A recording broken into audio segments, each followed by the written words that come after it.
कह रहा है कुछ नहीं मिला है और कांग्रेस के केंद्र के नेता बोल रहे हैं कि ये बिहार का बजट है।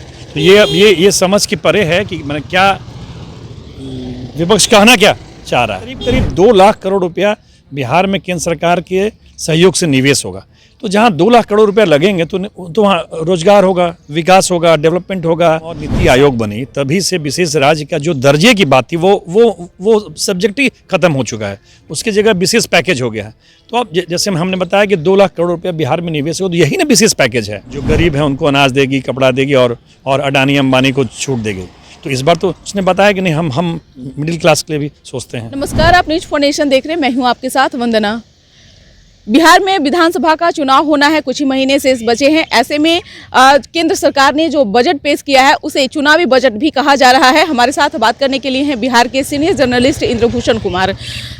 आज के जो बजट पेश की गई केंद्र सरकार ने जो बिहार को बहुत कुछ दिया ऐसा लग रहा है, लेकिन विपक्ष का कहना है कि बिहार को कुछ नहीं मिला है। कैसे? देखिए, विपक्ष का काम ही है विरोध करना। हालांकि विपक्ष में भी मतांतर है। राजद कह रहा है कुछ नहीं मिला है और कांग्रेस के केंद्र के नेता बोल रहे हैं कि ये बिहार का बजट है। तो ये समझ के परे है कि मैंने क्या विपक्ष कहना क्या चाह रहा है। निश्चित तौर पर ये बिहार में चुनाव को देखते हुए कई बड़ी बड़ी घोषणाएं हैं। राष्ट्रीय खाद्य प्रौद्योगिकी संस्थान है, 3 अभी डिप्टी सीएम सम्राट चौधरी जी ने कहा कि 3 ग्रीनफील्ड एयरपोर्ट है, सोनपुर में, भागलपुर में, राजगीर में। उसके बाद आगे बढ़िए तो जो केंद्रीय करों में हिस्सा है वो कम से कम 1.5 लाख करोड़ है। मैंने करीब करीब 2 लाख करोड़ रुपया बिहार में केंद्र सरकार के सहयोग से निवेश होगा। तो जहाँ 2 लाख करोड़ रुपया लगेंगे तो वहाँ रोजगार होगा, विकास होगा, डेवलपमेंट होगा। किसानों के लिए बढ़ाया गया है, छात्रों के लिए बढ़ाया गया है, तो कोई फील्ड छूटा नहीं है। तो मुझे लग रहा है कि ये बिहार के चुनाव को देखते हुए, खासकर बिहार के चुनाव को देखते हुए बहुत बड़ा बजट है। और ये जो 15 लाख का जो 12 लाख की जो इनकम टैक्स में छूट है वो तो सबके लिए है, वो तो पूरे देश के लिए है। उसका तो असर दिल्ली वाले चुनाव पर भी पड़ेगा। निश्चित तौर पे। लेकिन यहाँ पे एक सवाल ये भी है कि जिस तरह से बिहार को लेकर के कहा जा रहा था कि विशेष दर्जा की भी जो है बिहार को विशेष राज्य का दर्जा नहीं मिला, लेकिन विशेष पैकेज जो है वो मिल सकता है। तो क्या इसको समझा जाए इस तरह से कुछ? देखिए, जब से योजना आयोग खत्म और नीति आयोग बनी तभी से विशेष राज्य का जो दर्जे की बात थी वो सब्जेक्ट ही खत्म हो चुका है, उसकी जगह विशेष पैकेज हो गया है। तो अब जैसे हमने बताया कि 2 लाख करोड़ रुपया बिहार में निवेश हो, तो यही ना विशेष पैकेज है। अभी बिहार में 18 रोड कॉरिडोर बन रहे हैं, कभी 1.25 लाख करोड़ योजना के, जब सब जिसमें 2 एक्सप्रेसवे है, 3 ग्रीनफील्ड एयरपोर्ट हो गया, बिहटा एयरपोर्ट का विस्तार है, पटना एयरपोर्ट। तो यही सब ना विकास है। मखाना बोर्ड की स्थापना होगी, खाद्य प्रौद्योगिकी संस्थान बन जाएगा। तो विकास मतलब तो यही होता है, ऐसे थोड़ी होता है कि कोई ऊपर से आके विकास आ गया। यही सब जब बढ़ेगा तो बिहार का विकास होगा। निश्चित तौर पर। लेकिन आखिर महिलाओं के लिए कुछ जो है केंद्र की सरकार को सोचना चाहिए था, लेकिन इस बजट में महिलाओं को लेकर के क्या कुछ अभी मैंने पूरा केंद्रीय बजट तो पढ़ा नहीं है जी। लेकिन अभी जो सारांश मिला है उसमें कहीं महिलाओं के लिए स्पेसिफिक कुछ नहीं है। पूरे मैंने सब धर्म, सब विषय, सब दोनों जो महिला पुरुष सबको समाहित करते हुए बनाया गया। अलग से महिला के लिए जो मेरी जानकारी में नहीं है। अब पूरी बजट देखूंगा तो फिर मैं इस पर बता पाऊंगा।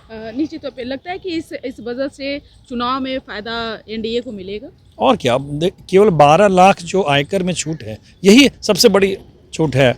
मिडिल क्लास बार बार आरोप लगाता रहा है कि केंद्र की मोदी सरकार सिर्फ अपर लोगों के लिए करती है या फिर नीचे लोग के करती है।